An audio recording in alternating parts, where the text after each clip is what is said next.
Okay, so today we are going to study about the sale of assets and how to pass the entries of sale of assets. Okay. नहीं, सबसे पहले अब इनकी entries करें, लेकिन asset को बेचने में कुछ इश्यूज होते हैं। अब वो क्या इश्यूज होते हैं हम उसको एक एक बार के समझ लेते हैं, ठीक है? क्लियर? चलिए,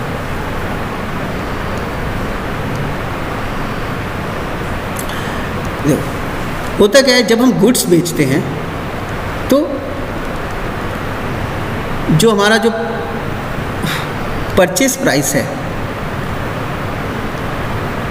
ठीक है, हम उसके ऊपर ही उसको बेचते हैं ताकि हम जो प्रॉफिट मार्जिन है हम उसको कमा सकें। हम अपना जो प्रॉफिट मार्जिन है उसके ऊपर हम कमा सकें, क्योंकि purchase price plus profit margin equal to your sales. ये मैंने आपको अकाउंटिंग टर्म्स में भी बताया था, ठीक है?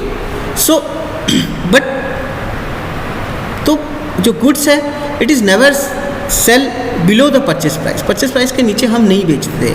जब तक हमको परचेज प्राइस के ऊपर नहीं मिलता है हम उसको बेचने की कोशिश नहीं करते हैं। गुड्स को परचेज प्राइस से नीचे तभी बेचा जा सकता है जब कंपनी बंद होने वाली है या उसको अपने आगे, देन ओनली वो बेचते हैं, अदरवाइज नहीं बेचते हैं, ठीक है? क्लियर? तो गुड्स में तो ये कॉन्सेप्ट, लेकिन एसेट्स में ऐसा नहीं होता है। एसेट्स में इशू क्या होता है कि एसेट्स को हमने जिस रेट में खरीदा हम उसी रेट में कैसे बेच पा सकते हैं? नहीं बेच सकते ना। एसेट के साथ एक इशू है कि जिस रेट में खरीदा क्या उसी रेट में हम बेचेंगे? नहीं पॉसिबल है। मान लो कोई कैब कंपनी है, ठीक है? मान लो कोई कैब कंपनी है। कैब कंपनी मतलब जो टैक्सी कंपनी है उसको हम कैब कंपनी बोलते हैं, मान लो, ठीक है? मान लो उसने कोई कार खरीदी, ठीक है, 5 लाख रुपीज़ की, मान के चलो, और 4 साल बाद क्या वो कार को 5 लाख में बेच पाएगा?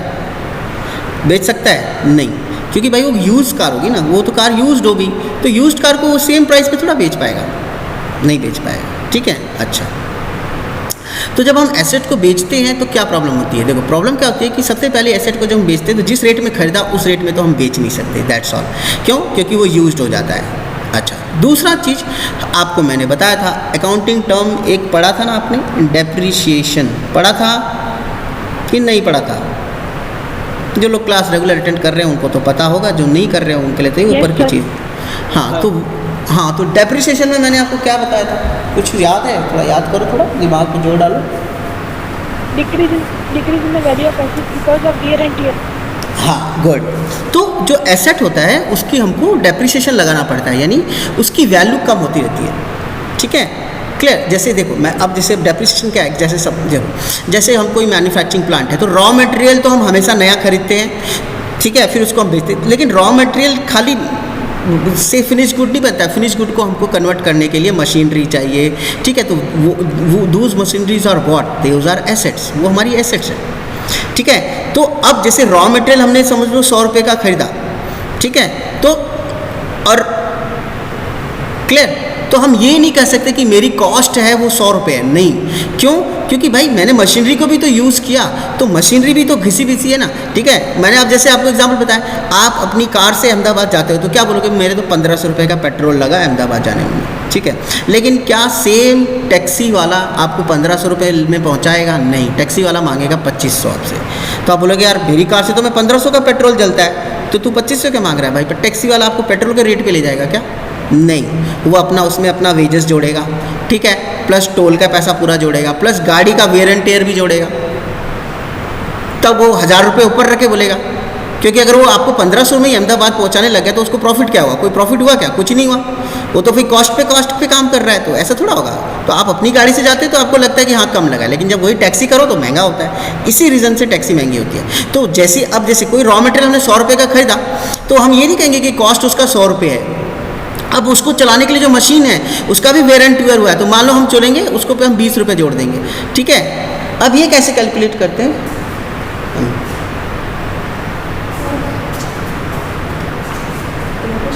हाँ, अभी मैं 2-2:30 बजे के लगभग निकलूँगा। 1 मिनट बच्चों, उसका टेस्ट का लिंक अभी आया है। हाँ। 1 घंटे का टेस्ट है, तो या तो आप घर आ जाओ मेरे में। अभी आया तो कब से कब टाइमिंग है? 1 घंटा है, तो 8 बजे के पहले उसको भेजना है शाम को। शाम को 8 बजे से पहले भेजना ना? तो आप दिलवा करके 1 घंटा घर पे आ जाओ, तो उसमें क्या एक मोबाइल तो उसका ऑफ रखना पड़ेगा, हाँ। मतलब चलेगा, हाँ। इस फ़ोन को यूज़ करना पड़ेगा। वैसे ठीक है, तो मैं डायरेक्ट घर आता हूँ। आप घर ही आ जाइए। Thank you so much.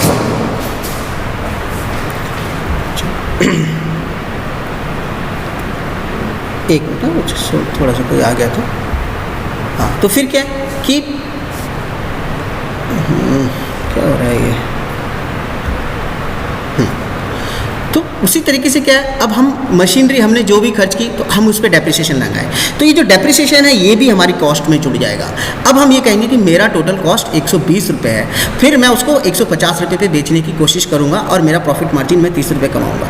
तो समझ में आया, जो हम मशीनरी यूज़ करते हैं उसका जो डेप्रिसिएशन होता है वो एक तरह का एक्सपेंस होता है, उस एक्सपेंस को हमको कॉस्ट में जोड़ना पड़ता है, ठीक है, तब जाके हम कहते हैं कि हाँ हम तब जाके वो कॉस्ट में जुड़ता है, ठीक है। तो उसी तरीके से ये एक तरीके से डेप्रिसिएशन एक तरह का एक्सपेंस है, क्लियर। अब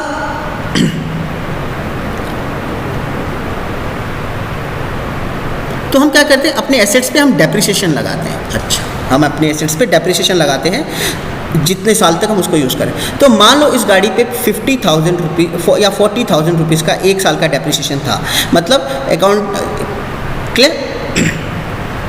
अब ये मत दिमाग लगाओ कि 40,000 रुपये डेप्रिसिएशन कैसे आया, वो मैं आपको बाद में बताऊंगा, ठीक है, वो आपको अलग पढ़ना है। 40,000 रुपीज़ का हर साल इस हम गाड़ी का डेप्रिसिएशन लगाते हैं कि 40,000 रुपये हमारा इसका डेप्रिसिएशन लग जाता है।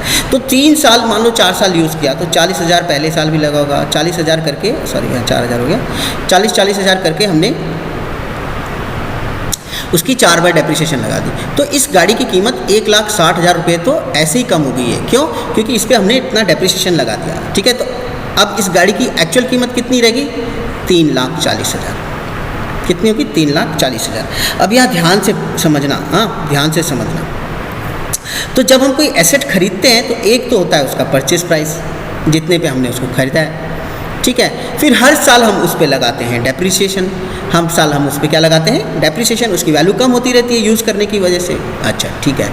अच्छा, तो फिर ये अमाउंट क्या है? ये 3,40,000 क्या आया? इसको कोई मुझे बता सकता है? ये तो परचेज प्राइस है, ये 4 साल का मैंने डेप्रिसिएशन। अब ये 4 साल का डेप्रिसिएशन 1,60,000 रुपये मैंने माइनस कर दिया इस 5 लाख में से। मान लो मैं 4 साल बाद इसको बेचना चाहता हूँ, ठीक है, तो मैंने ये 4 साल का डेप्रिसिएशन माइनस कर दिया और मैंने कहा 3,40,000 रुपये मेरी गाड़ी की आज के डेट में कीमत है, इतनी इसकी कीमत बनती है, ठीक है। तो अब what we will call, account की भाषा में इस अमाउंट को हम क्या बोलेंगे? अकाउंट की भाषा में हम इस अमाउंट को बोलेंगे बुक वैल्यू। क्या बोलेंगे? Book value. ध्यान से याद रखना, book value, purchase price, depreciation, book value, ये 3 चीज़ हो ध्यान में रखना पड़ता है। तो जब हम भी एसेट की एंट्री करते हैं तो ये 3 चीज़ों का दिमाग में रखना है, purchase price, depreciation, book value. Purchase price जिस रेट में उसको खरीदा था, डेप्रिसिएशन जितना डेप्रिसिएशन लगा, ठीक है, और आ गया बुक वैल्यू। तो बुक वैल्यू मतलब करंट, उस प्रेजेंट टाइम में उस एसेट की वैल्यू कितनी है हमारे बुक्स के हिसाब से। समझ में आया? इसीलिए हम उसको बोलते हैं बुक वैल्यू। फिर से बता देता हूँ, प्रेजेंट टाइम में हमारे एसेट की वैल्यू क्या है according to our books, according to purchase price नहीं, according to our books, that price is called book value, book value, ठीक है। And book value is nothing, book value is purchase price minus depreciation. जितना का हमने उससे खरीदा था उसमें से उसका डेप्रिसिएशन माइनस कर दिया, that is what book value, that is what book value, ठीक है। डन, उसको हम बुक वैल्यू कहते हैं। सुनना है? क्लियर? ये होता है बुक वैल्यू।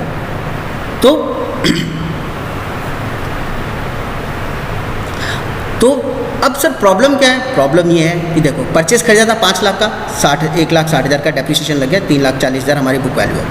अब मैं क्या कोशिश करूँगा या कैब कंपनी क्या करेगी कोशिश कि मैं अपने कार को कम से कम 3,40,000 का बेचने की कोशिश करूँगा।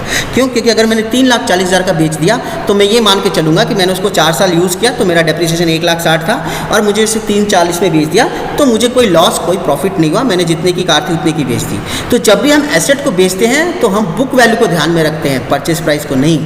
क्योंकि परचेज तो आपने कितने का खरीद लिया उससे कोई मतलब नहीं है, क्योंकि आप जितने का परचेज किया आप उतने का बेच तो सकते नहीं। आप कितने का बेचोगे? बुक वैल्यू का बेचोगे। क्यों? क्योंकि परचेज प्राइस में से डेप्रिसिएशन माइनस करने के बाद जो बुक वैल्यू बची, जो बुक्स के हिसाब से उसकी रेट है, वही रेट में आप गाड़ी को बेच सकते हो, उससे ज़्यादा में तो बेचने से रहे, ठीक है, लेकिन बेच सकते हैं। अब याद रखना, बुक वैल्यू से जो एसेट है वो ज़्यादा भी बिक सकता है और कम में भी बिक सकता है। अब सवाल उठता है कि सर ज़्यादा कैसे बिक सकता है और कम कैसे बिक सकता है? देखो, अगर आपका एसेट की डिमांड ज़्यादा है, आपके एसेट की डिमांड ज़्यादा है, बहुत ऐसी कोई रेयर मशीनरी है जिसकी डिमांड अच्छी खासी है, तो आपकी जो बुक वैल्यू है आप उससे ज़्यादा मांग सकते हो। 3,40,000 है तो बोलोगे देखो भाई लेना है तो 380 में दूंगा मैं, उससे कम में नहीं दूंगा। आप क्यों कर रहे हो आप ऐसा? क्योंकि आपकी मशीनरी की डिमांड है, क्योंकि वो नई खरीदने जाएगा तो वो आज के डेट में मान लो 7 लाख रुपए की हो गई है, तो अब वो आदमी सोचेगा यार 7 लाख रुपए में एक मिनट, तो 3,40,000 में 4 साल पुरानी है, इसको मैं काम भी कर लूँगा, 10 साल इसकी लाइफ भी है, तो उसकी अब ऐसे क्या है डिमांड है। अब देखो ये कैसे होता है, अब मैं इसका एकदम प्रैक्टिकल लाइफ एग्जांपल बताता हूँ, तब आपको बहुत अच्छे से समझ में आएगा।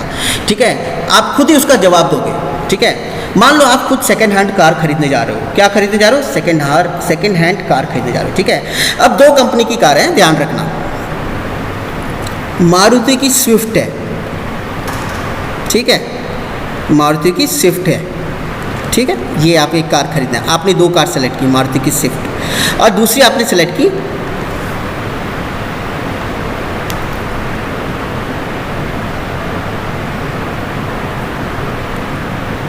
या मारुति से कुछ लेना देना नहीं, स्विफ्ट और सपोज करो इसी के लेवल की कोई कार ले लेते हैं, मान लो i10 है, ठीक है, i10 है, गाड़ी i10 है, ठीक है, i10 कार है हुंडई वाली, ठीक है। तो अब स्विफ्ट की सपोज करो बुक वैल्यू है 3 लाख रुपए, ठीक है, और i10 की बुक वैल्यू है 2 लाख रुपए। i10 हुंडई की कार है और स्विफ्ट है, तो अब क्या है, लेकिन आप जैसे ही सेकंड हैंड मार्केट में स्विफ्ट लेने जाओगे ना, तो आपको 3 लाख में वो देगा ही नहीं, वो बोलेगा 3,25,000 बोलेगा। क्यों भाई? इस गाड़ी की डिमांड इतनी ज़्यादा है कि ये सेकंड हैंड में भी अपने बुक वैल्यू से ज़्यादा बिक जाती है।